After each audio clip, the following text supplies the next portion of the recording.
This is George Newbern, the voice of Superman, and you're listening to the DCAU Review, hosted by Cal and Liam, streaming at DCAUreview.com and on your favorite podcast app.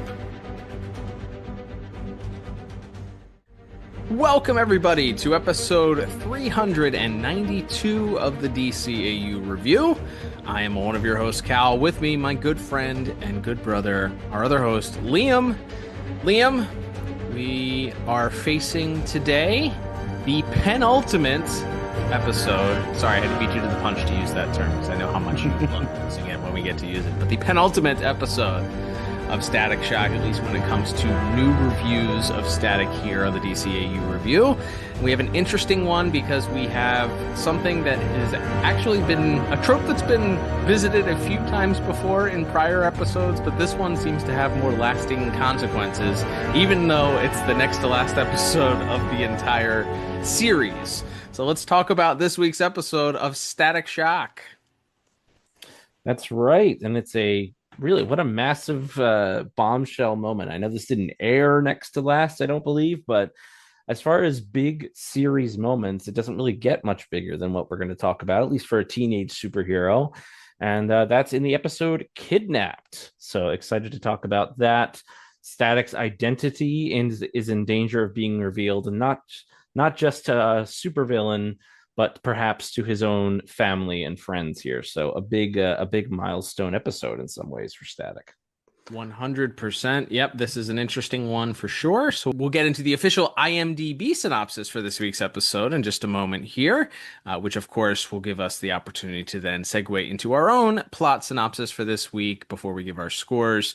Of course, this week's IMDb plot synopsis for this episode, Kidnapped, which originally aired on the Kids WB on May the 15th, 2004, is brought to you by buymeacoffee.com/DCAU Review, the best way to support our podcast. If you head over to buymeacoffee.com/DCAU Review, you have several different options and ways to support us. You can become a one-time supporter and send a support for buying us a coffee and encourage us with a kind word or two. Not just buy us coffee, encourage us to, or if you want to insult us, we will take that too. If it's as long as you do so by buying us a coffee, we'll take it, the good with the bad. Life isn't always sunshine and rainbows. Sometimes it's a slap in the face and a cup of Java. So you can become a one-time supporter of the podcast. Please don't actually assault us if you ever meet us. Just virtually is fine. Thank you.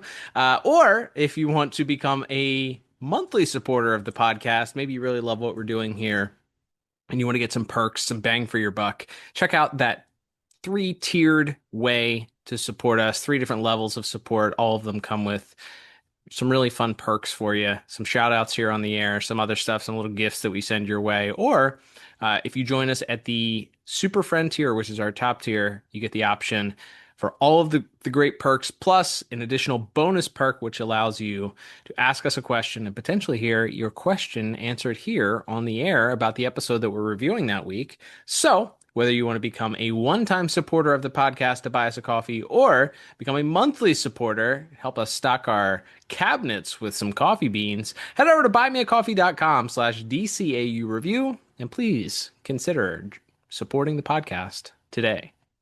That's right. So this is for the synopsis for the episode Kidnapped, which was written by John Semper Jr., directed by Vic Dahl-Schell, with music by Derek Thornton and Max Gauss, and animation by Coco and Dong Yang. And that synopsis reads as such. After discovering Static's secret identity, Amnara hires Puff and Onyx to kidnap Mr. Hawkins as leverage to force Static to do what she wants. Yeah, pretty good. No major faults with that one. Doesn't give the whole game away, but it's a good little sizzle, a good little preview for what we're going to be talking about here. There we go. Absolutely.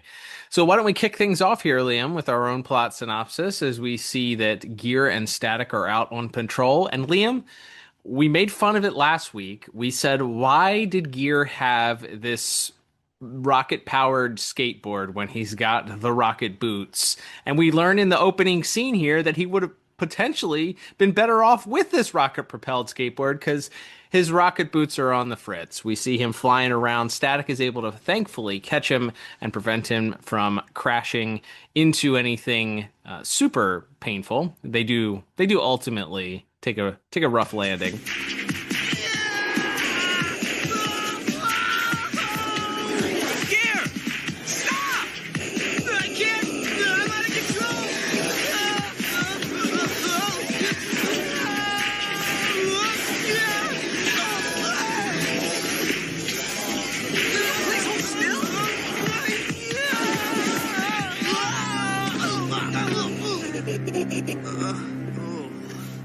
What was that all about?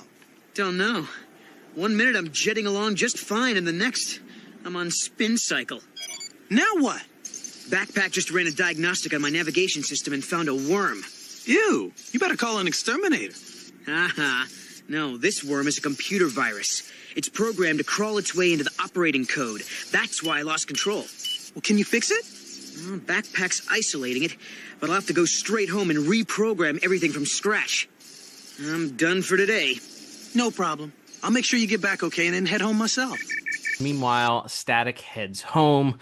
We see Static in his bedroom, and as he begins to take his mask off, we shoot to just outside of his bedroom window, and there is a flying camera there taking pictures, capturing him, unmasking himself before we get our opening credits.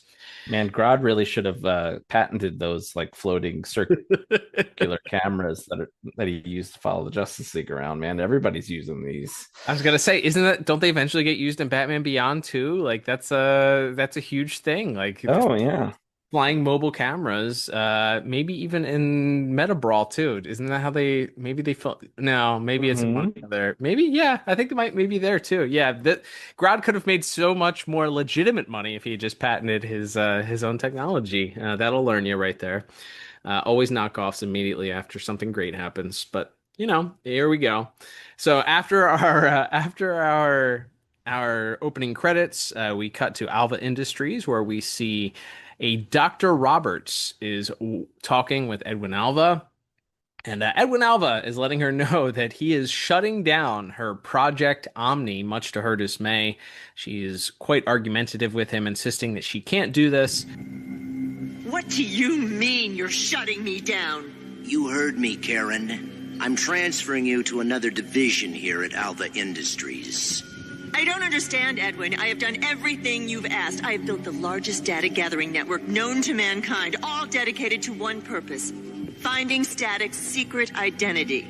Listen, my son is alive, and I no longer have a problem with Static. Case closed.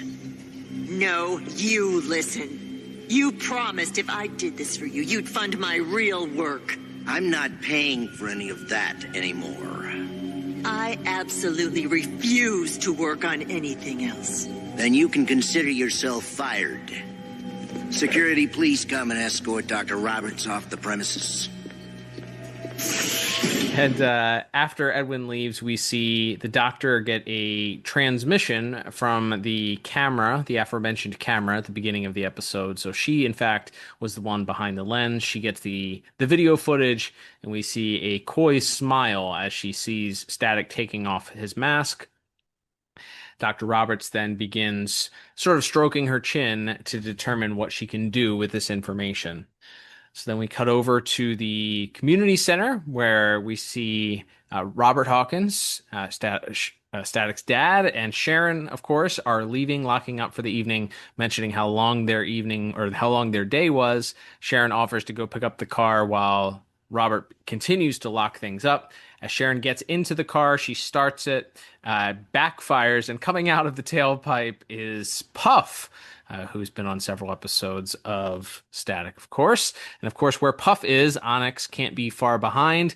Puff emerges and manages to confuse Robert, and then that allows forces him to pass out as he apparently is deprived of enough oxygen at that point. Onyx is able to quickly follow, pick up Robert, jump in a van, and with Onyx in tow, they flee with Sharon following hot on their tails, doing her best to try and keep pace. Onyx looks in the mirror and sees that Sharon is following her. So Puff is able to use her somewhat nondescript powers to blow all four tires on the Hawkins car. This causes the car to spin out of control, but thankfully, flying right above them happens to be Static. So Static slows down. He sees the car, notes, of course, that it's Sharon who's inside screaming bloody murder. Stupid girl's gonna draw the cops. Then it's the end of the road for her.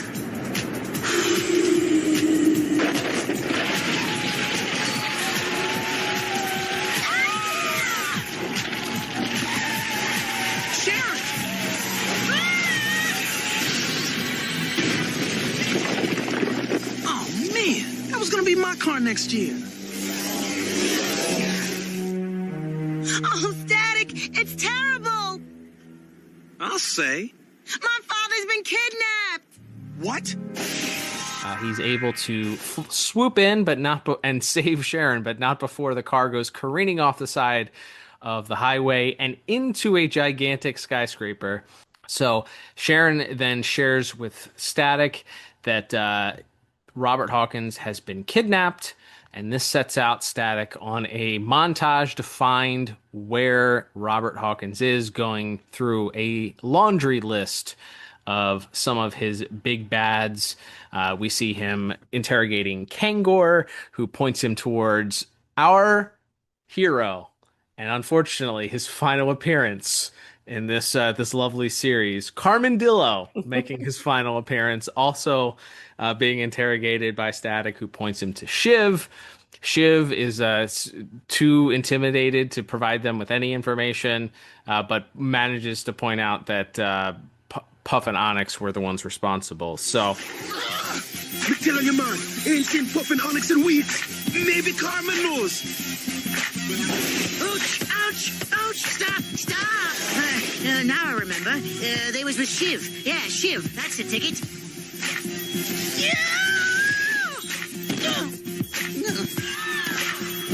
Where are they? Mommy!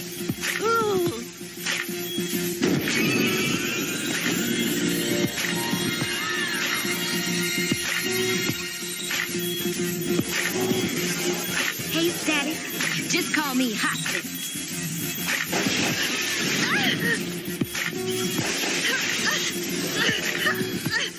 Where is Robert Hawkins? You heard me. Puff, quit fooling around and deliver the message. He means business. What message? We were hired to kidnap him. Puff's supposed to tell you where he is.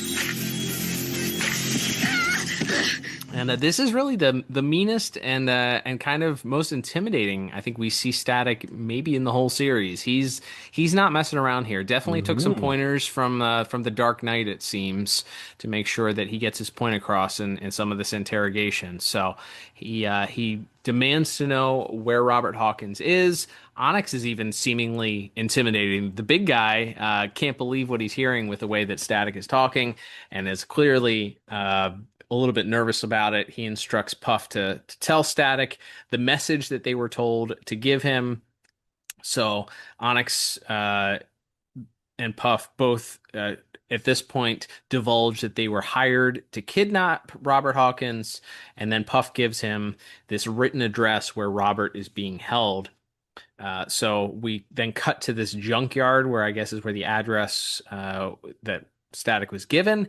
He walks up to a gigantic pile of metal that just shifts out of the way, revealing an underground elevator that pops out.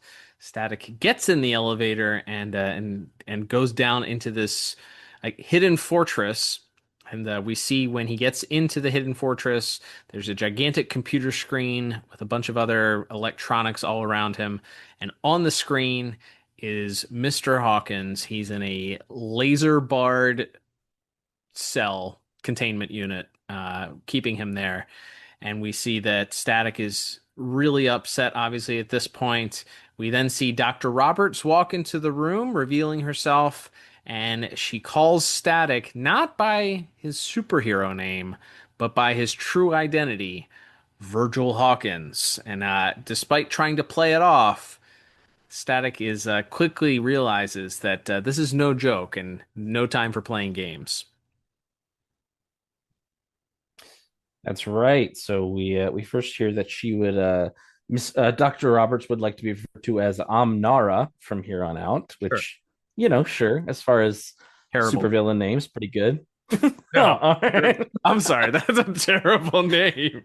She should have workshopped that a little bit. Look, I get it. Like she had very little time from the Should have waited an extra week to kidnap. Yeah, she should have workshopped it. She should have focus grouped it, something to figure out like, is there something that with what we see her plan revealed as, like there had to have been something that she could have used as a better name than Amnara. Terrible. Fair, tough but fair. But yes, as she and Virgil go back and forth, she reveals that she wants Static to steal parts from her old lab so that she can recreate this project she was working on at Alva Industries, and that she'll do it or else Static's father will be destroyed by these lasers that are surrounding his cell. Static agrees, but insists on being able to talk to Robert first before he leaves to go on his first ever crime spree. And so she allows that. And as Static goes into the cell, he tries to keep up appearances, tries to keep the secret identity going. Although, Robert wasn't born yesterday, and he's kind of put two and two together. As he says that the only reason that someone would kidnap him to get to Static would be if his son was Static, and he goes on to add, a little bit of backstory that perhaps he's known for even longer, but didn't want to necessarily admit it to himself for all of the stress it would cause him, knowing that his one and only son is out every night trying to stop the bad guys and putting himself in danger. So Static apologizes for getting his father into this situation and promises that once this is all over, that he's going to give up being Static forever because he can't risk this happening again to Robert or Sharon or anyone else that he cares about. Mr. Hawkins, I'm glad to see you're okay. You can drop the act, Virgil. You know? Wasn't hard to figure out. Why else kidnap me to get to Static? And maybe in the back of my mind, I've always known. Oh, Pops, I never meant to put you in danger, I swear. I know that, son. I don't blame you. But it's quite a shock to find out your son's a superhero. Who is this woman, and what does she want? She calls herself Amnara. Wants me to steal something. What? You can't. Pops, please, I gotta. There's no other way. Virgil, this is crazy. I know. But if I ever get us out of this, I promise I'll give up this superhero stuff. I don't want anything like this to happen again. I mean it. If the family hour's through, you have a little job to do. And so from there, we see that Static goes out and flies over to Alva Industries, and he is able to grab several of the items from Lab 14, Amnara's old lab, and is able to bring those crates back as Alva kind of tries to figure out what's going on. Of course, Alva realizes very quickly that the lab that was ransacked was Dr. Roberts' old lab, and that she must be behind this somehow. And we get the reveal of exactly what her plan is. Actually, it's already been in motion as we find out that Project Omni is apparently a plan. Imagine this. Imagine a large tech company creating a global surveillance, a privatized global surveillance network, and to spy on anyone around the entire world. Imagine that. Imagine such a thing. Couldn't be a thing. No. Absolutely not. But and they say The Simpsons was prescient.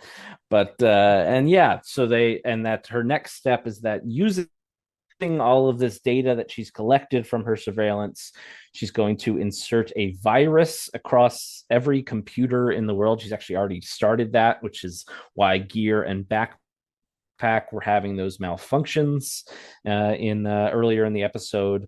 And she'll eventually, through this power and through this technology, she'll be able to control every digital device on the planet.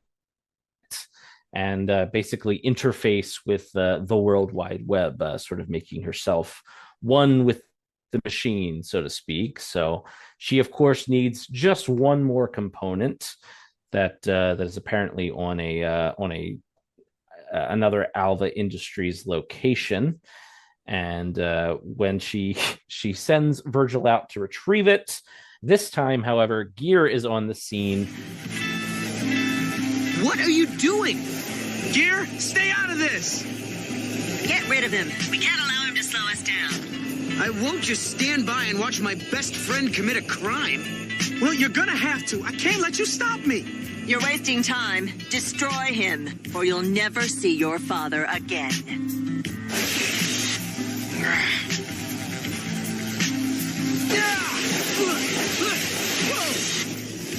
That was just a warning. You know if I really try... Dude, I don't know what you're up to, but if I have to fight you, I will. Then bring it on, Gear. Bring it on! And we get, I think for the only time in the series, we get Static versus Gear, Dawn of Justice. Mm-hmm. As we see Static with his father's life on the line, he has no choice but to attack Gear. And Gear tries to defend himself, but is a little bit overmatched by Static's power.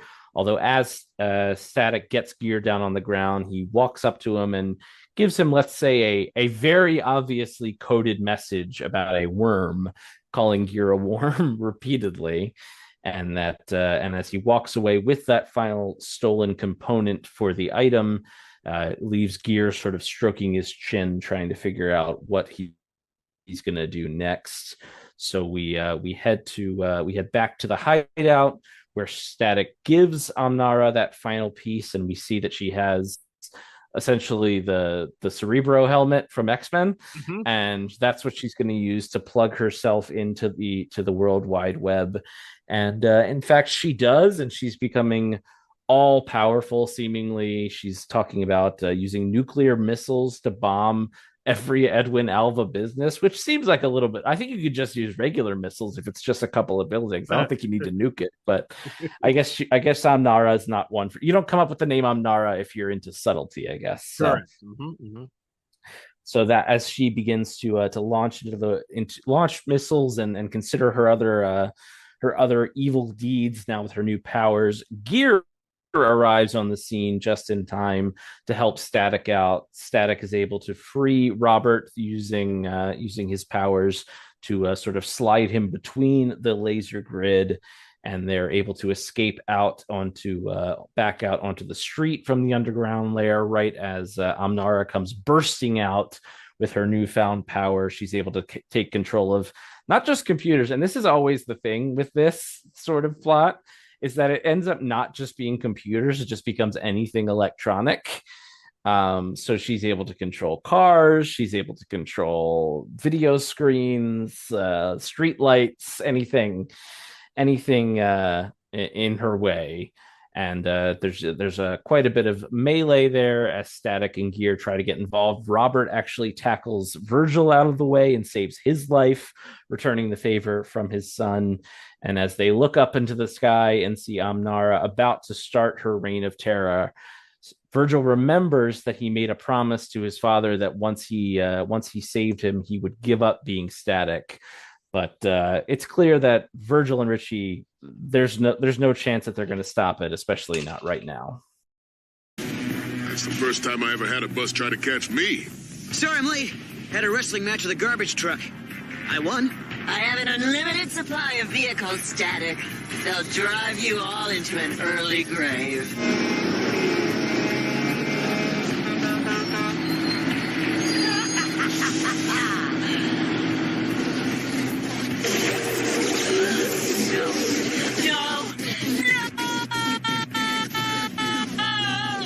Sounds like my counter-virus finally kicked in.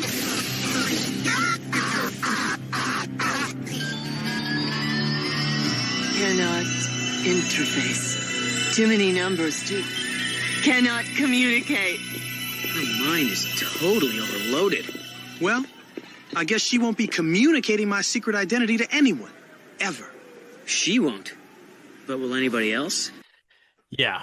We then see that suddenly, when things look so grim that there's nowhere else to turn, that this antivirus, or I'm sorry, he calls it a countervirus. I wanted it to be called an antivirus. I was like, why wouldn't you call it an antivirus? Nope, it's a countervirus. The countervirus that Richie discovered or realized once he realized that Static was talking in code about the worm and put in the lab, he installed that, so it finally kicks in, and this begins to take out Amnara. She begins to fall to the ground. She's losing control of everything, and we now realize that her brain is completely fried due to this countervirus that as it kicks in. So she's completely overloaded with information. Too much power all at once leaves her in a catatonic state, and she's just mumbling about different numbers and information at this point. So they load her into the back of an ambulance, and all is seemingly well. We now of course, that means her being completely mind wiped also prevents her from sharing Static's secret identity with anyone else. Of course, Gear reminds him that that wasn't the only person that learned his secret identity, as we see that Robert is left there in a bit of a conundrum. He's extremely proud of his son and his son's friend, over being able to stop crime and do good. However, there's obviously some fear that he has, so he tells them he doesn't want them to be superheroes anymore. I don't know, boys. I just don't know. I mean, the idea of you two going out and facing danger every day. But Pops, we've been doing it for a long time now. Yeah, and we're pretty good at it. Yes, but I didn't know about it before. Now that I do... It sounds like you don't want us to be superheroes anymore. I guess I don't. But you were given these powers. And you'll have to decide for yourselves when to use them. For me to stop you just wouldn't be right. Pops, you're the greatest. The greatest squared exponentially. Of course, you'll have to tell Sharon. What? Static and Gear look a little dejected at this pronouncement, but then Robert quickly clarifies, saying that it's not his decision, that he realizes that Richie and Virgil have been bestowed great powers, and perhaps with those great powers comes the choice to help people or something. I don't know. I gotta workshop that. There's something there. I don't know. But with that great power that they've bestowed upon them comes the ability to help people.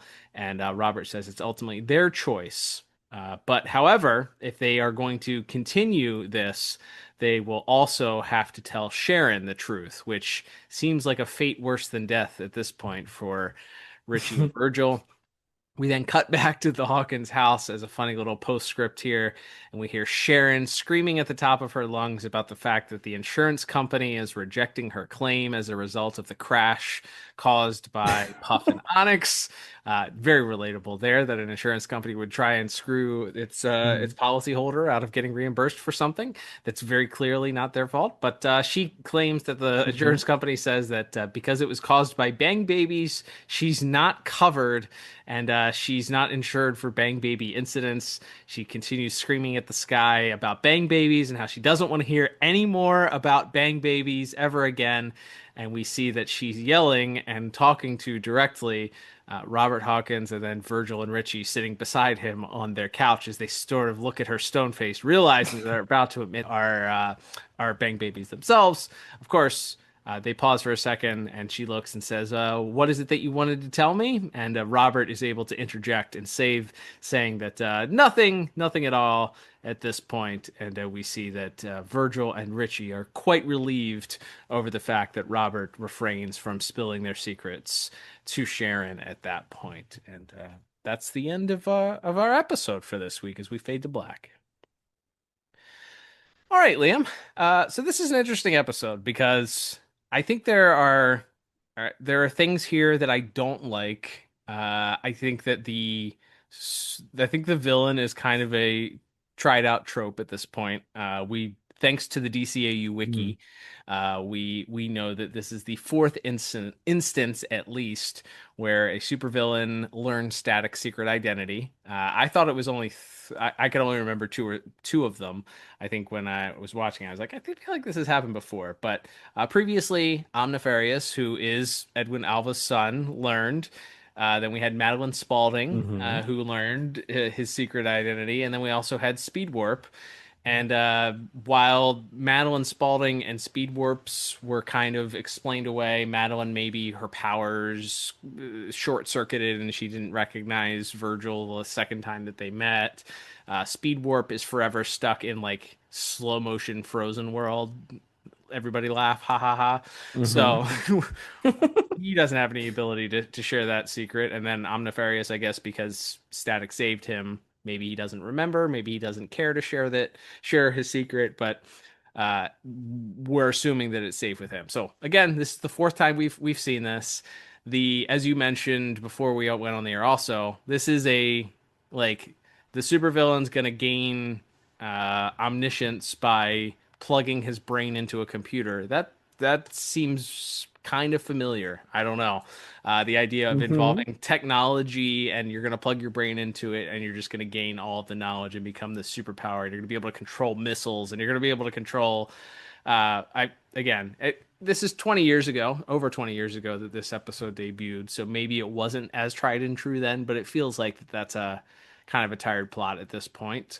Um, it also, I don't love that Static just sort of he's told you got to rob Alva, and he's like, "Well, this is the only way. Like, I don't have a choice. I got to do this," and he just does it, not only once but twice. So it's like, is it because Alva's an evil billionaire that it's like, well, we don't care that he goes there and like blows up a whole bunch of his property. Like, should I not care because of that? Because it still kind of feels like he's doing something wrong, stealing something for this person that ultimately gives her the power to be able to complete what she wanted to do, um, all for the sake of Robert Hawkins. I know it's an old conundrum, but it didn't feel like there was any sort of wrestling with the idea of should I do this evil thing? Like, am I justified? Do the ends justify the means? Do me saving my dad justify me stealing technology from somebody that, even though they're also bad, does giving this person this power, does that make sense for me to do that? Um, I Mhm. don't know that that's really thought about here. It just feels like, yep, he makes the decision to steal the stuff, and then when she tells him he's got to do it again, there's not even a hesitancy of it. He's just like, all right, I'm going to do it. We cut scenes, and he's out there stealing the second thing. It's like, is there no? He has no he completely throws away his conscience because Robert's in danger. Um, I think maybe if you wrestled with that or showed him wrestling with that a little bit, I think I would have been a little bit more accepting of it. But it feels like we just brushed right over that. So I don't love that stuff. However, I love Mm. this idea of the secret identity stuff, and especially the secret identity stuff with his dad. I love the idea that Robert finally gets let in on the secret. I love that Robert has his own sort of um, battle of conscience here where he's figuring out he loves his son, he's proud of his son. Obviously his son has done incredible things for their city, but he also loves his son and doesn't want his son in danger and doesn't his son's still a teenager. He doesn't want him being a superhero. So this idea that he has to kind of balance this, and ultimately we get a little bit, as I alluded to, the Uncle Ben with great power comes great responsibility, and I'm gonna leave that Mhm. to you to make that decision on how you use those powers. Um, I do like that, and I like the fact that even though we only have one other episode where Robert, to potentially use this knowledge that he has of Static's secret identity, I love that this is a part of this series that he finally understands a little bit more, is able to kind of have a deeper relationship with his son. His son doesn't have to hide this part of him anymore from his dad. So I do love that aspect of it. Yeah, I think that stuff's really solid. Yeah, the villain whose plot is to plug their brain into a computer and become basically magic. We've been over this a few times before. Mm-hmm. We were just missing, I think, nanotechnology for our evil scientist bingo card. But yeah, no, I think that part of it is kind of whatever. But yeah, that's the stuff I like. It is interesting, And to your point, I wish they had done a bit more with what Static's relationship with Alva is like. Obviously, Alva is, makes the declaration that Static's not my enemy anymore. But then 5 minutes later, Static's stealing from him. And it seems like he knows that the Amnara is involved, but still, like feels like there should be like it should still be tense between them after all the times Alva tried to kidnap him or kill him or whatever else over the course of the series. So I guess I wanted a little bit more of like that side of the conflict, or more of Static trying. Like Static doesn't try to get a message to Gear. He just like Gear happens upon him on the second heist, right? And that's how they, and that's how all that. And then he gives him like the secret message, but it's just like he had no other plan, like he had no other idea, like right, to try to signal to Gear what was going on, or also, I mean, this is a cheat because you could say this about literally every episode, but Static knows the Justice League. Right. He knows the Flash and Martian Manhunter and Superman. Like he could probably, you would think, ask one of them for help. Yeah. In such a situation, like, or would have. Did he not think to call Batman to ask him, like, hey, Batman, there's this world-ending threat that is happening here. What would you do in this situation? Right. But to your point, you could say that about every crossover movie or television show. Right. We just have to assume they're all busy. Like that they were Precisely. all busy up in space somewhere at this sure. point and were unavailable. But yes, we can assume that. But yeah, as far as the show goes, yeah, I don't love the part where it's just, yeah, because it doesn't seem like Static has much of a way out. Like he's just going to do this for this lady and let her become an all-powerful computer person. And he does, obviously, but at least he gets the message to Gear so they can kind of team up at the end. But yeah, but to your point, I love all the stuff with him and Robert. Even at the end when Robert's decides to let, that they don't have to let Sharon in on it just yet, and kind of gives him that wink and a nod. I think that's a great moment. The Virgil and Robert relationship is maybe my favorite like personal relationship on this whole show. Now that we're coming towards the end, I've always loved Robert's persona on this show. So seeing that now he's kind of in the loop and it's a tentative blessing. He still has that worry, like he's still a father, and he still has that worry that his teenage son is out there getting like shot out by giant flamethrowers and nanobots and whatever. Like, but ultimately he also appreciates, he works for a community center, he does everything he can to make his world a better place. And so he couldn't possibly tell Virgil and Richie not to do the same with their own abilities. So I love that. And I love him giving them his blessing sort of at the end is very sweet as well. So yeah, I ended up kind of on a confused scoring for plot because of this, because yeah, the actual supervillain side is kind of silly, but all of the stuff with Virgil and his dad, and even leading up to when we kind of figure out what's going on, when Virgil, I love seeing like badass Static like going around interrogating his whole rogues gallery. Like that's a really, really cool sequence. And like, it feels like Static has an edge in this episode that he doesn't, because he's such a happy-go-lucky character often. So it was kind of fun seeing him be scary and him being so determined to do something, maybe learning a few tricks from Batman in that regard. But yeah, so I settled on a 7 out of 10 for plot, just because I love the family stuff so much. And I like I said, I like how much desperation there is in Virgil to find his dad, even if I think like the end result, like this, like I said, the part where he doesn't really do a lot to try to figure out a way out of it, and also just the villain plot is quite silly, in that it's just another supervillain plugging their brain into a computer, and that's less exciting. But I think the family stuff is just so strong that it still brought my score up to a pretty high 7 out of 10. Yeah, I just went 1 point lower. I went with a 6 out of 10. Like I said, I really struggled with that idea that there was not even a hesitation on Static's part to, again, I understand to not steal the technology on behalf of this villain that's blackmailing him. And even if you explained it away as at the end, maybe again, sorry, this is rewriting a 20-year-old cartoon. We always say we try not to do this, but then I find myself doing it. So For sure. Go figure. But I think maybe if you touched on it, you could have had a throwaway line where we see Robert give some pushback initially, but then Static's like, no, Dad, this is the only way. And then he does it. So maybe at the end there, like in that great power, great responsibility conversation that he has with him, making sure he understands, like, hey, if you're going to go through with this, you have to be willing to understand, like, I would be at risk, and you can't put the power, like, you can't put doing good over, my safety in the future. Like something that could show that this was a decision that Static made under pressure, thinking it was like the right thing, that he didn't have a choice, like he could kind of suppress or bend the rules a little bit because he had to, because it's his dad in this situation. What other choices he have?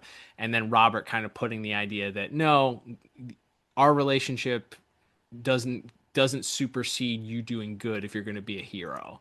Like that has to be the be all end all of who you are. Otherwise, people are going to continue to take advantage of this, or could take advantage of this in more ways in the future. So I think even if it was just like a brief learning for Static, I think that in a throwaway line during that conversation, that would have been enough to satisfy. It's okay. Somebody here realizes that this was a bad mistake that ultimately led to what could have been the destruction of the world, without thinking of, hey, there has to be another way to save Mr. Hawkins in this. But again, I'm rewriting a story here from over 20 years ago. But it's still very good. I think it's very fun with beyond all of the computer villain brain plugging of it all. It's still very, very fun. And that like you mentioned, that family dynamic, Robert Hawkins being brought into this, secret identity finally feels like a long time coming. And it's just like, yes, all right, let's go. So yeah, it's very fun, and it's a joy. It's a joy at times. So and bringing in Richie, obviously his secret identity also being spoiled, and Robert knowing that too is also a fun little wrinkle with that too. So good stuff there. All right, Liam, let's move on to our next category of the day, and that's going to be animation and visuals. As you mentioned at the top, Coco and Dong Yang responsible for the animation. We had Vic Deschale. I messed that up last week probably, and probably messed it up again this week. So apologies. John Semper Jr., the writer for this episode. That's an easy one to say.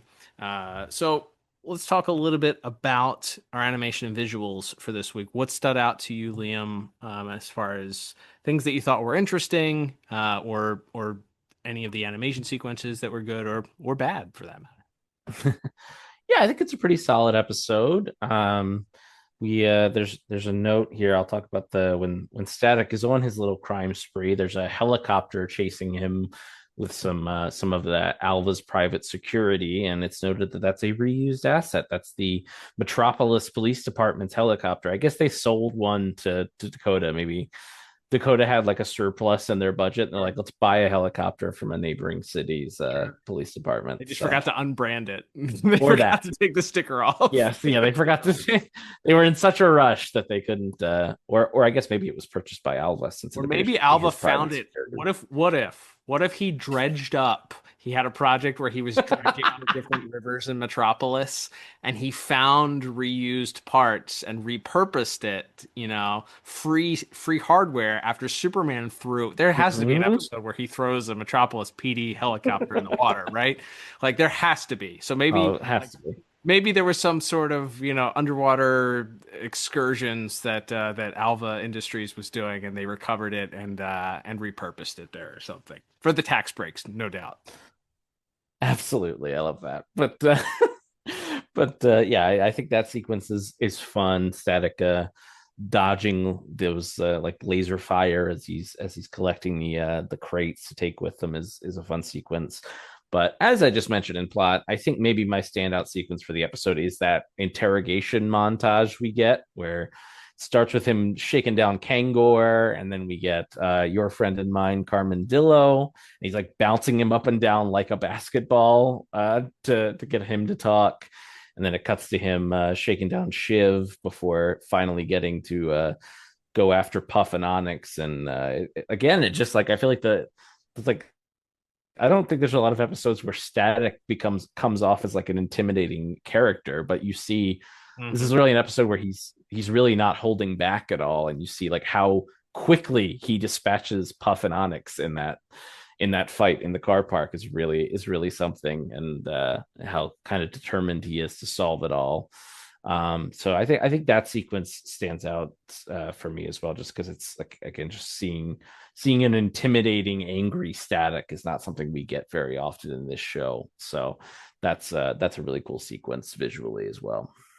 Yeah, I had notes about that as well. Obviously, our boy Carmendillo making his final appearance here in the series. I don't know if we'll get the opportunity to do a Carmendillo spotlight episode or not, but we'll find some way to continue talking about our dear boy here in the not too distant future, I'm sure. But it was good to see him make a brief appearance there. I also thought that it was hilarious, plot hole aside or plot critique aside. I did think it was hilarious that when Static shows up to steal the technology, the amount of pure firepower that Alva Industries has, it looks like a sequence from like the 80s G.I. Joe cartoon where it's just laser blasts flying through the air and explosions happening in and around him. He looks like he entered a war zone. And I was like, man, Alva Industries does not mess around. They're just launching grenades and RPGs and all kinds of things. It's poor Static. They ain't messing around there. It was the firepower is quite interesting. I was like, does Alva just hire a private army to protect his laboratories or what? But yeah, that was noted there. I did say so on the before I touch on another thing that I did like. I will say about halfway through the episode, I started noticing, I don't know if you noticed it or not, but it felt like we were getting some pretty severe jump cuts, like scenes, like cuts from one scene to the other were very, very quick. It seemed like, I don't know if this episode was edited down, if some of the shots came back and they weren't good enough, so they had to kind of do what they could to get reshoots or to use what footage they could salvage or what. But there were some shots that just seemed to be like, wow, there's no transition here. We're just going from shot to shot to shot to shot real quick. And that made me think that maybe the second half was not done as well as the first half. So I'm not sure if somebody else boarded the second half or if there was a different side of the animation studio that finished it, but which is a shame because that's when you get the majority of the action. After that Static scene with the Alva Industries, I noticed that things really took a hit. People start looking off model a little bit as well. Like Robert Hawkins looks very different in that final scene than he does in the beginning of the episode. His face kind of changes shape, and there's less character to it. There's one scene where I think it's after she or Amnara's helmet overloads or whatever. There's just a static, pun intended, static shot of Static, Gear, and Robert Hawkins just kind of all standing there with their arms at their sides looking up at her. And it's like, I don't know, it's just frozen there. Their mouths are just kind of moving. It's just not a good take. Like maybe it was the only take that passed, but it stood out to me as some pretty rough looking stuff compared to what we see early on in the episode. Yeah, I did have that in my notes about some of the models feeling like they got a little stretched and squashed a little bit in the last bit there. It was a little bit different, as we often talk about. Looking a little different visually is not a problem so long as it's consistent. So when it shifts act to act in a more drastic way like that, it does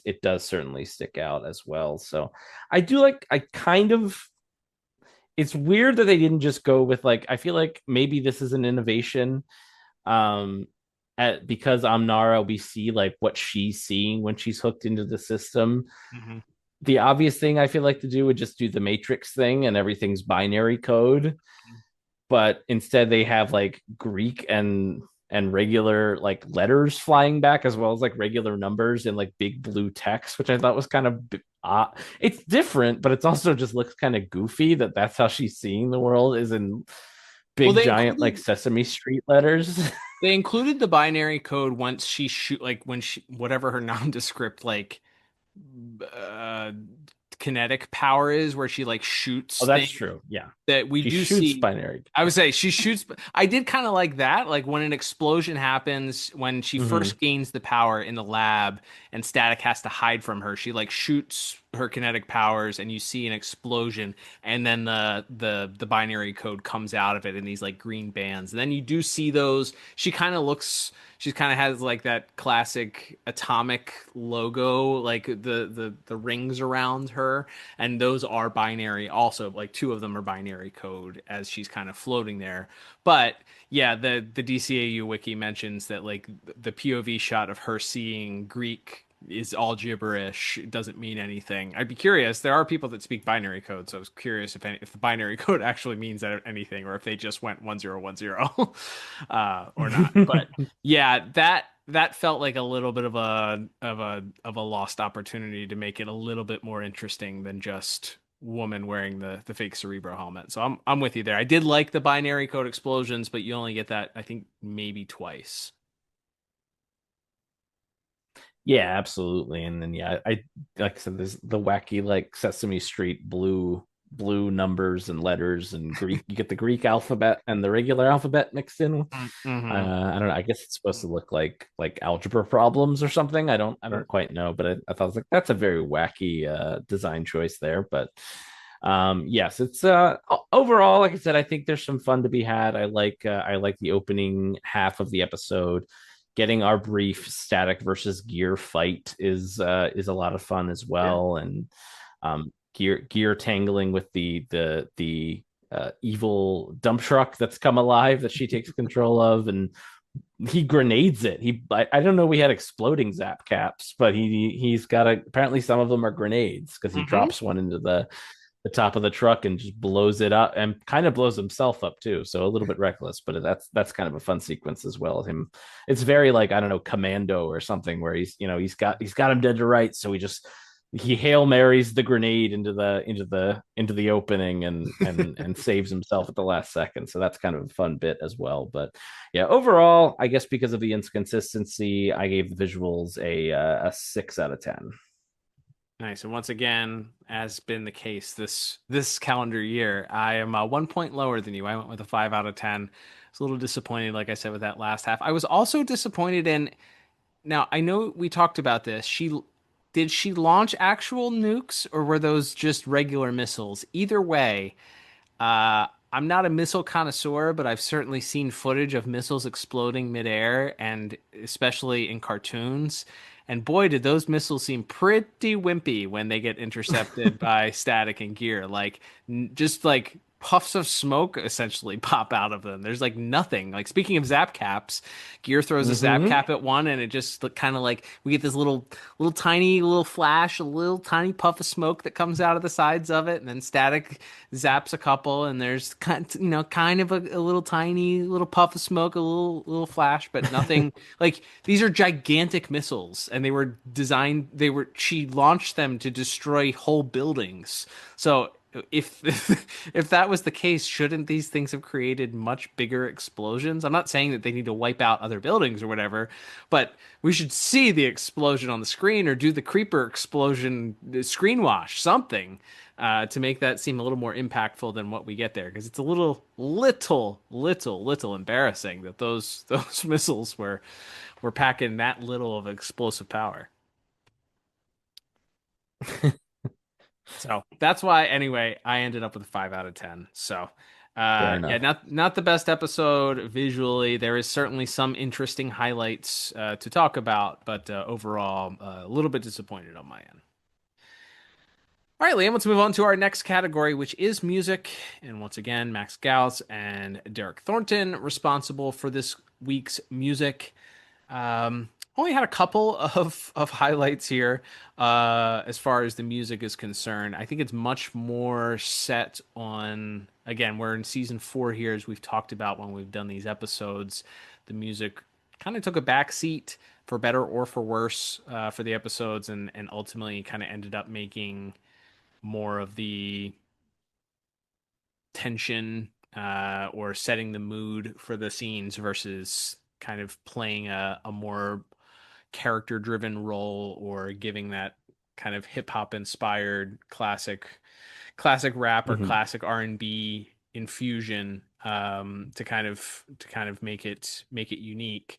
We do get a couple of pieces here. The first one I think is pretty unique and kind of is a callback to those earlier seasons where we get Sharon starting up the car, and there's like a theme as Onyx is popping out that kind of sounds like car horns that are playing as she's popping out of the tailpipe of the car, which I liked. Kind of set to a beat. I thought that was unique enough to kind of stand out and make a unique little moment there.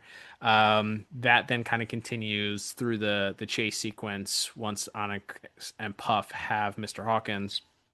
But then the only other sequence, which it's fine that it accompanies the sequence, but we talked about really this really serious moment where Static is going through all of these different villains, where he's got to shake them down and try and figure out where Robert is. But the dupe of the song behind, or the song playing behind it, is a dupe, 100% a dupe of 50 Cent's Candy Shop. And once you hear it, you can't unhear it. And it's just based on the lyrical content of that song and what that song's about, is just kind of weird for that particular sequence, I will just say. Like, not quite sure. Just, I mean, it's a great beat. It's an earworm. It'll get stuck in your head. I recognized it immediately. I was like, I'm pretty sure that's Candy Shop. And then I was like, yep, that's Candy Shop for sure. Just with a couple of pieces removed. But it's, yeah, I wouldn't call that interrogation music in my brain. So not quite sure about the placement there. The rest of the episode, I didn't really have much in the way of music other than, there's some stuff that plays in the background during the final battle and as Static's collecting the various technology and stuff. But any musical notes that I missed that you wanted to highlight? Honestly, and again, I'm doing the thing we always say not to, which is criticizing it for something it's not, for something that's not included. But Kangor is in this episode, and we don't get the Kangor theme. What are we even doing? Yeah, true. I love a lot of those old themes. Yes, so that's a shame. I don't know if that was like a music library thing, and they lost the rights at some point or didn't renew the rights. But yeah, I was disappointed with the lack of character themes throughout this year episode. So yeah, I just settled on a 5 out of 10 for my music score. I don't think there's anything wrong with it, but there's not much to write home about either. Yeah, I went with the same exact score, 5 out of 10. Yeah, it's fine. It's just fine and dandy. It's just kind of there. And if you like Candy Shop, maybe your score would be a little bit higher. But there you go. All right, Lane, let's move on to our final category of the day, which is going to be our voice cast. Let's go ahead and talk about this list of voice actors and actresses this week that fill out our voice cast. Yeah, we have one big guest star and then several returning folks.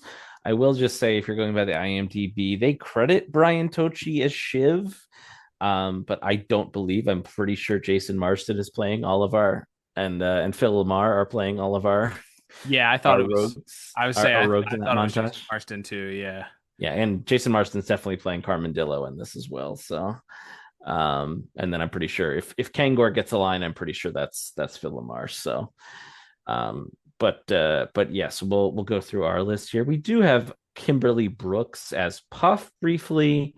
We've talked about her quite a few times. She's in quite a few episodes, and then also made some other DCAU appearances, including playing Kathy Duquesne in the Mystery of the Batwoman movie, which we'll get to down the road somewhere.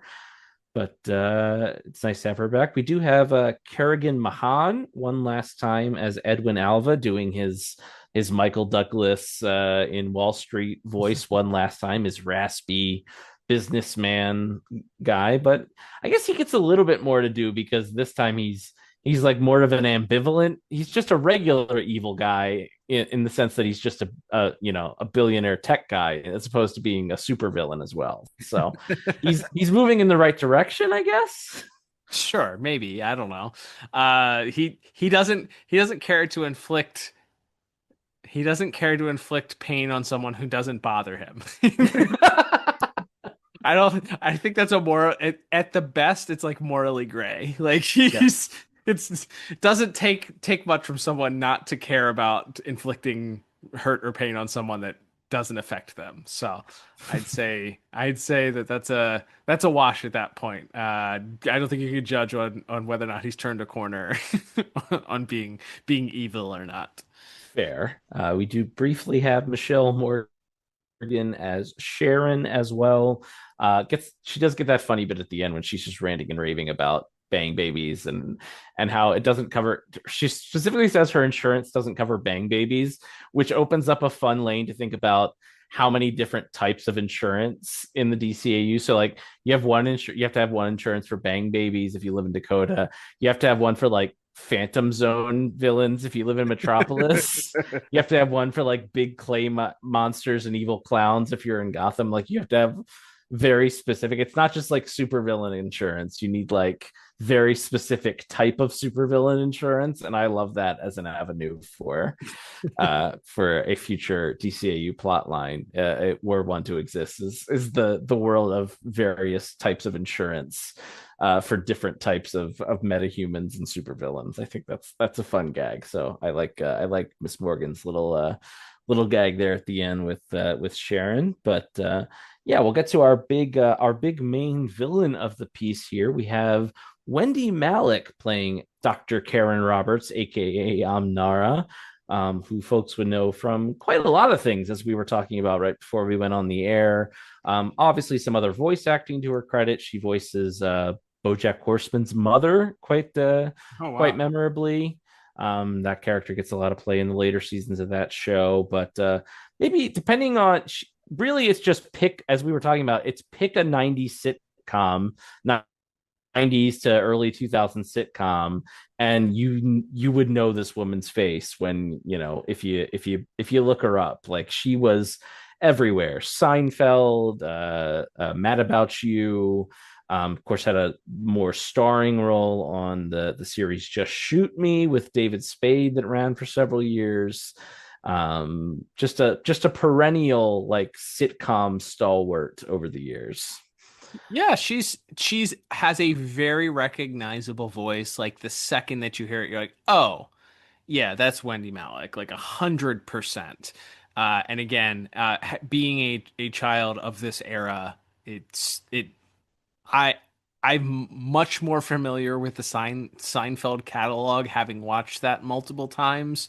But I also was a child in the era when Just Shoot Me was in syndication and on television every night for probably 5 or 6 years, and that show ran for 5 or 6 years, and her character is like almost in every episode. She's a recurring character and a very important character in that show. So yeah, remember her from that too. So very recognizable. I think I mean, she plays somebody, an abrasive person in Just Shoot Me. She's kind of like the lovable abrasive person in that show.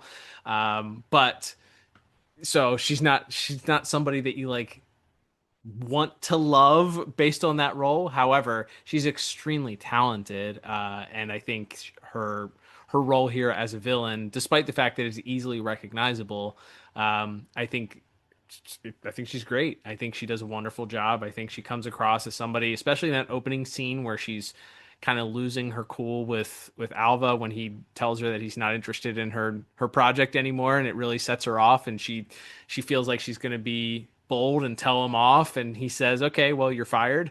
That scene there I think is really shows a lot. And then of course, once she's kind of just shifted into supervillain in mode, it's not as much that's asked of her. She's just kind of evil, and there's not too much nuance to the performance, but she's talented. I bought her as an evil scientist. So yeah, great stuff from Miss Malik. Absolutely. I think she's I think a rare case where it's like the hammier she goes, the more you buy into it. She's just this like crazy scientist with a god complex, and Right. nothing will stop her. It's almost like you can't go too big because of how talented she is and how kind of over the top she gets in certain scenes. But yeah, I think she's quite good. And then we'll mention here Jason Marsden. I think we already mentioned him in passing, but Jason Marsden as Gear, and also Carmendillo, more importantly, and possibly Shiv as well.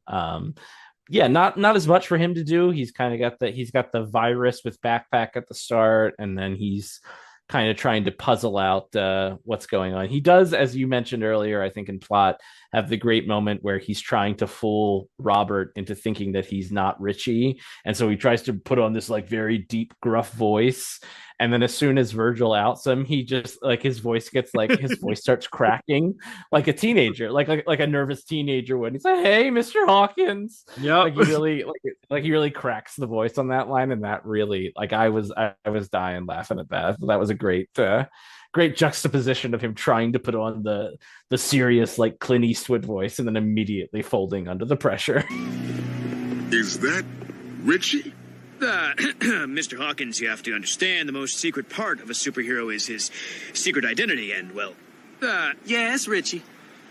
Hi, Mr. H. It's so good. Yeah, that I mean, it's no surprise we're 4 seasons in here. Mr. Marsden, clearly a very accomplished voice actor, but that little sequence, especially, it's like, all right, now you're gonna put on this deep voice. Like the voice direction from Andre Romano, like really really great there. Like what a great little bit there. He's gonna put on this deep voice, and then he gets the high pitched voice crack once he realizes he can put his guard down, and he's a little nervous because he's talking to Mr. Hawkins for real there. I love that. Yeah.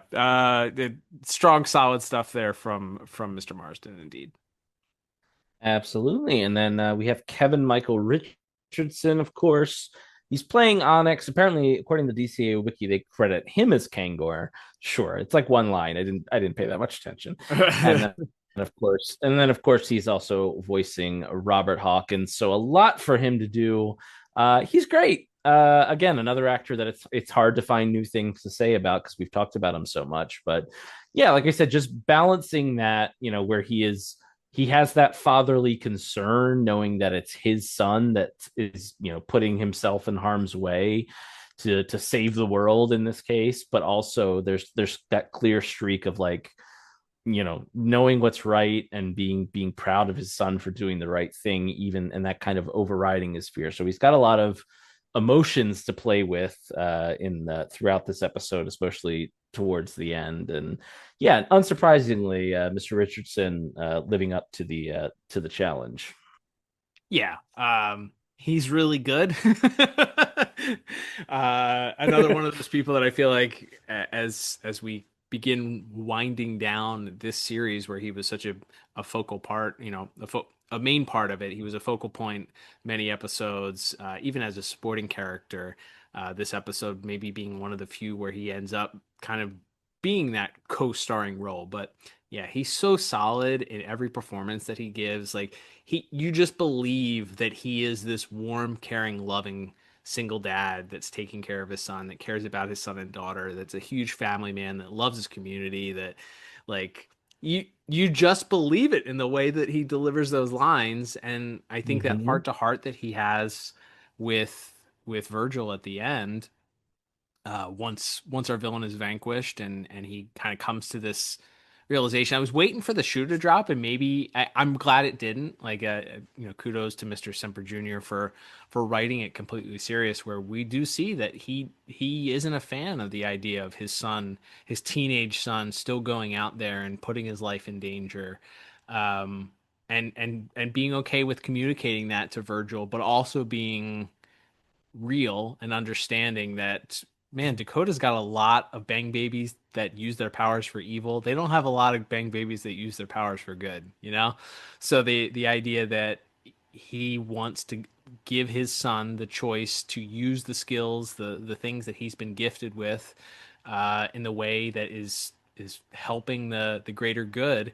I just love that little conflict, like inner conflict that he has, and he's able to communicate in that little line where he's not thrilled about it, but he loves his son so much and sees what his son is called to do, that he's going to give him the freedom to make that choice. So yeah, there's some unsurprisingly, I think, is again, he's entering that level of, hey, it's Kevin Michael Richardson. When we get the chance, we're gonna talk highly about him. But this is a really special one because I think of the impact that it has on the characters here. But yeah, great stuff. Absolutely. And then finally, of course, it's Phil LaMarr. Speaking of people we've run out of good stuff to say about, not exactly. We have plenty more good things to say about him, but it's just hard to find new good things to say. We have Phil LaMarr as Static / Virgil. Yeah, again, just a lot of his best stuff comes playing off of Kevin Michael Richardson, like we just talked about, and his own concern. He kind of, when he's sort of apologizing for getting his father, and you do get the feeling that like this is kind of his worst fear, that his dad or Sharon would end up in the crossfire after something like because of his adventures as Static. So you do believe that part of it, and the sort of anger and frustration he has and all of that. It's unsurprisingly, it's great. What else can we say, Well, yeah, I can't say I put it better than that. He's superb. I don't know. Fantastic, wonderful. We could say a lot of superlatives here to describe Mr. LaMarr, but you've probably heard them all before. But just in case it's your first time ever tuning into an episode where we get to talk about Phil LaMarr, yeah, really good. Unsurprisingly, with whatever he's handed, especially in an episode like this where he does have to struggle with the idea. I like that initial scene where he does try and put up the I don't know what you're talking about to the villainess here to try and throw her off the scent, and then quickly just has to, like, when he realizes that she does know who he is because she has the video evidence, he just kind of drops it immediately. You notice some change in his delivery there. Same thing happens where he's trying to fool his dad, and his dad's like, drop the act also. He kind of like changes up his delivery there also. It's a little bit more sympathetic and empathetic and worrisome. Yeah, he's able to deliver those emotions no matter the sequence. I love also when he's really trying to hammer home to Richie, like he keeps saying the worm. He keeps calling him a worm to be so obvious to give him the clue there.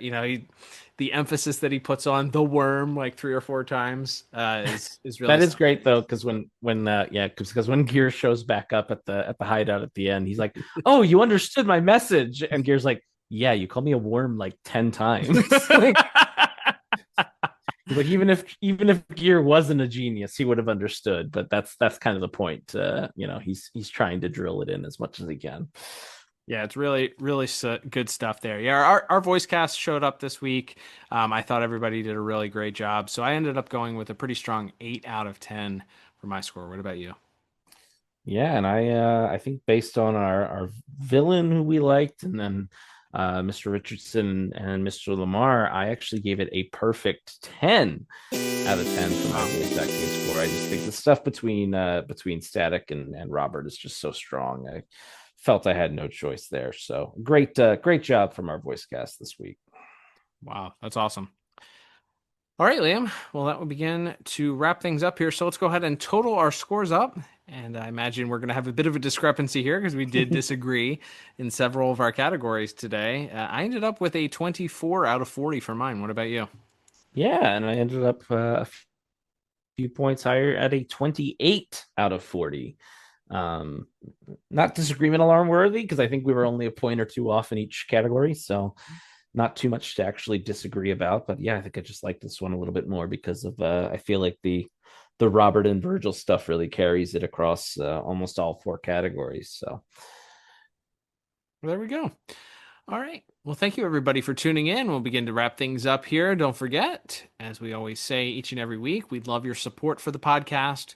You can do that in several different ways. Of course, the easiest way for you to do that is to subscribe on your favorite podcast app, whether that's Spotify, Apple Podcasts. Of course, those are the big 2. While you're listening on there, subscribe, leave a 5-star review. Both apps allow you to leave 5-star reviews. You can do that. I know Apple allows you to leave a little blurb about what it is that you like about the podcast. As we've mentioned each and every week, if you leave one of those paragraphs and we read your review on the air, it's 5 stars, and you live within the United States, we'll send you a thank you gift just for taking the time to do that. So leave us a review. That helps us out with the algorithm. You can also leave a comment if you listen on Spotify. We have people every week that comment on our episodes, which is awesome. That is a huge one for us. So that helps us because I'm sure that tells the algorithm, hey, people are talking about this episode. We try and also respond there because we know that some people prefer to, like, you may not have Twitter X or Instagram or Facebook or Threads or whatever else is the flavor of the month for communicating on social media. Maybe you don't like social media, just have a Spotify account. You can certainly comment on the episodes there, and we do our best to try and respond to those comments each and every week. While you're supporting the podcast those ways, if you do have social media, please follow us at DCAU Review on Instagram and Twitter, X, Facebook, Threads, all of them. We're all there, but we know that, as you know, Instagram, Twitter, X, those are our big 2 that we interact with you on. So please feel free to follow us on there, join the conversation if you want to. We talk about more than just the DCAU on those platforms there.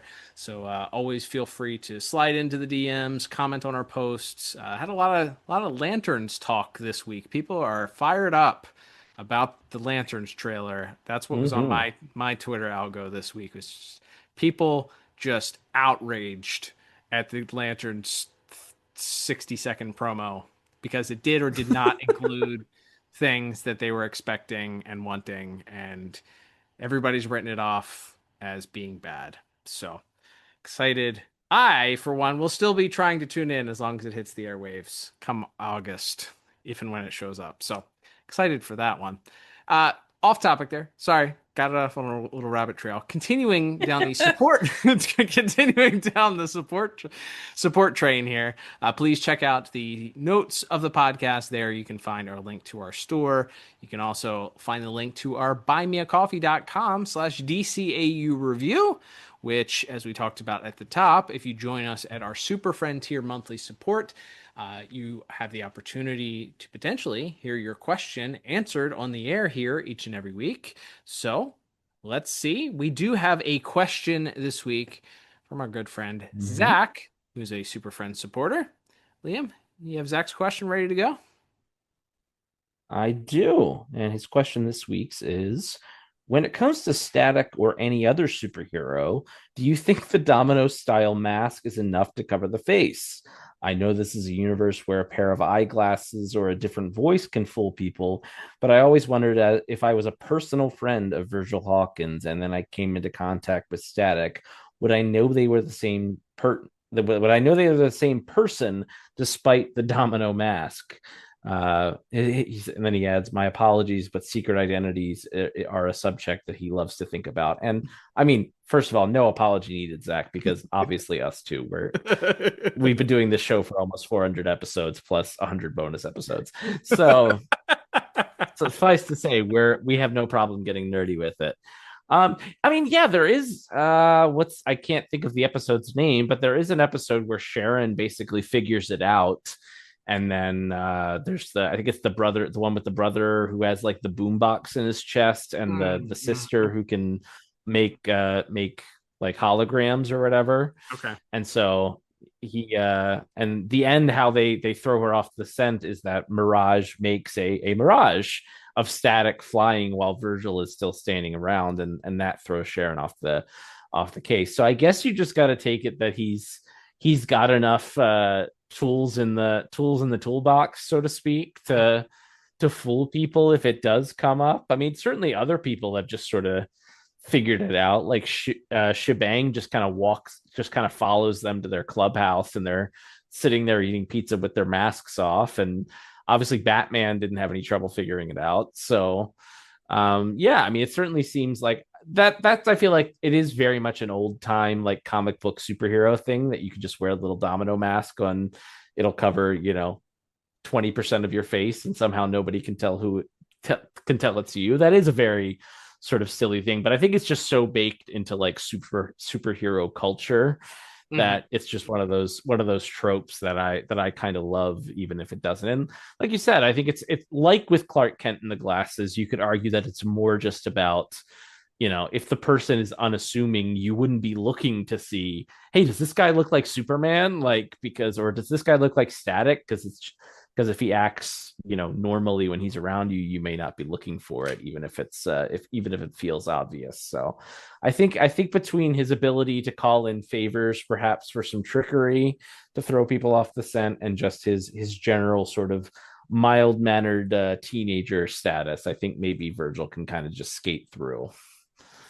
Yeah, I like that. I think, interestingly enough, I think they have a built-in way for Static to kind of suffice with the domino mask. Because listen, yeah, obviously putting a domino mask on somebody, I don't know, you might fool somebody for the first 10 to 15 seconds of an interaction, maybe a little longer. I don't know. If you go to a Halloween costume party or any other kind of costume party, and you run into your best friend, if they're wearing a mask that covers like 3/4 of their face or half of their face, because technically Static's mask covers a little less than half, like 40% of his face, because it goes up to his forehead. It's like, would you recognize your best friend immediately, or would it take you a second? Like, to me, I'd probably say it would probably take me a second, maybe, if I didn't know what costume they were wearing. And if I wasn't expecting to see them in a certain situation, I take that also into consideration. Like, hey, when you see somebody that they're not wearing a mask, but they're not in the right situation for where you typically interact with them, sometimes that throws me off in a way. Sure. Like, hey, I see this person, I'm at a baseball game, but I see this person that I only know from, running into them in the grocery store. It's like, where do I know that person from? Like, how do I can't place it. Like, where does that person, and then if they were wearing half of a mask, you could take that, okay, I don't even know who this person is. I probably wouldn't even recognize them.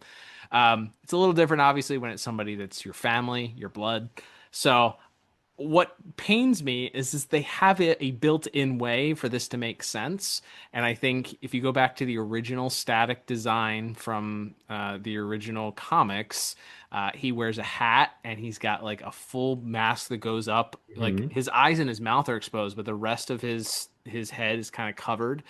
Like that to me is a better disguise and would kind of be a better explanation. Static himself in every season has goggles or sunglasses, depending on how you interpret the artwork. But it's goggles for the very early episodes, and then when they did the revamp, he's got these what look like blue shades sticking on his head. If he wore sunglasses, that would, okay, then absolutely that makes sense. But he doesn't ever, he rarely uses the goggles or the sunglasses when he's interacting with people. So it wouldn't, you can't really use that as a okay, people don't recognize him because he's got the sunglasses on, because sunglasses do throw people off too. So I get that. So that's a very long-winded way of saying some of it is just, you gotta suspend disbelief, like we do with believing that a man can fly, or believing that a bang baby has superpowers. But I think you could certainly look for some logic in here and say, okay, maybe the fact that it's a gigantic white mask and he's wearing the long coat and baggy clothes, and he's flying around, people don't always get a good look at him, or they're so traumatized by whatever they're experiencing with the evil bang babies that are affecting their lives, they don't even stop to think that, oh my gosh, this is Virgil Hawkins. But yeah, there's a little bit of that. How could you not know? Of course.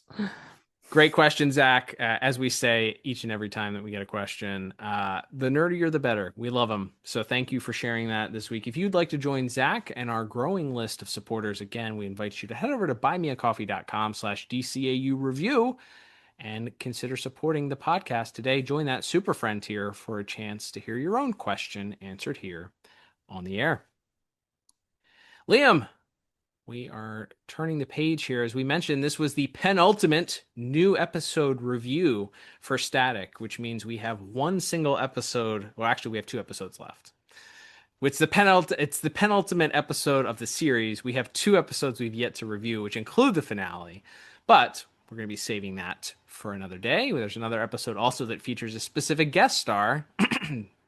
May have mentioned who that guest star is briefly just a minute ago for a potential theme month coming later this year. Stay tuned for that. But in the meantime, rather than wrap things up with a finale for the series episode, we're going to go ahead and create a new format. We're trying something new next week. We're staying with Static, but we're going to do a new format for our episodes here for next week's first edition of an omnibus episode of the DCAU review.